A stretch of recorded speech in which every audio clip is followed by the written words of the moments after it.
It's been a while, but I am back.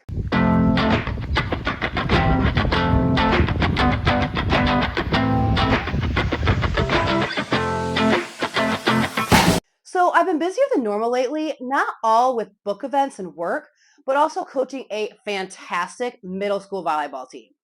That being the case, I decided to talk a little bit about the sport, which is growing and growing. I see kids on the playground playing it all the time. It's growing in middle school, high school, college, and more. In fact, it's now estimated to be played by over 800 million people globally. For a sport with that much popularity and that has been around for over a century, the origin of volleyball traces its roots to a rather humble beginning. In 1895, William G. Morgan, who served as the physical director at the Young Men's Christian Association, better known as the YMCA, in Holyoke, Massachusetts, wanted to find a new sport. He saw a lot of people who found that basketball's bumping or jolting was too strenuous, and he wanted them to have an alternative physical activity to fall back on. He looked at some existing sports and combined aspects of many of them to suit his needs. The ball originally came from basketball, the net from tennis, and the use of hands from handball. The method of scoring, which at the time was 3 games to a match, came from the idea of innings in baseball.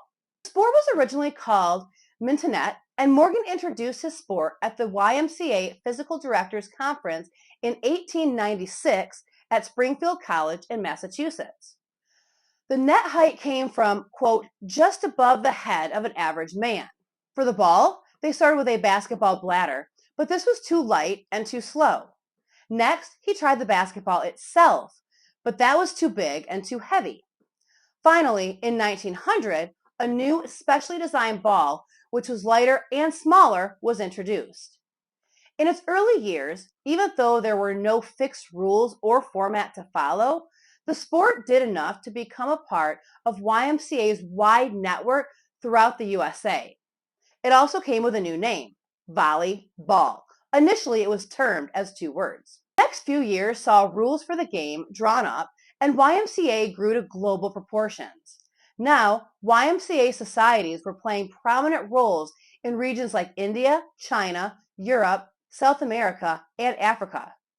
Volleyball quickly followed to those regions. The place where it really became popular was Asia, and by 1913, the growth of the game in the continent was evident, as that year saw it being included in the first Far Eastern Games organized in Manila. The new ball developed in 1900 also opened up a new array of tactical and technical possibilities for the sport. Rules for playing volleyball kept solidifying over the years. For example, points per set changed from 21 to 15 points in 1917, and in the following year, the number of players per team was set at 6. A few years after that, a new offensive way of playing the game, including what we now call setting and spiking or attacking, started in the Philippines. It was to be called bomba, or Filipino bomb, taking a cue from the pace at which the ball landed in the opposition's court. The new tactic also meant the rules of volleyball were further refined and standardized, including the scoring system and the rule stipulating a maximum of 3 hits per team. As much as the sport was growing, volleyball was still largely restricted to only a few regions, but that would change in 1947 when in April, the Fédération Internationale de Volleyball, or FIVB, was established.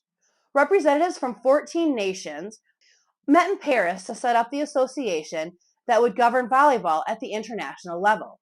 Volleyball made its Olympic debut in Tokyo at the 1964 Games. The sport continues to grow, and it's one I very much enjoy coaching, watching, and playing. What surprised you the most about the history of volleyball?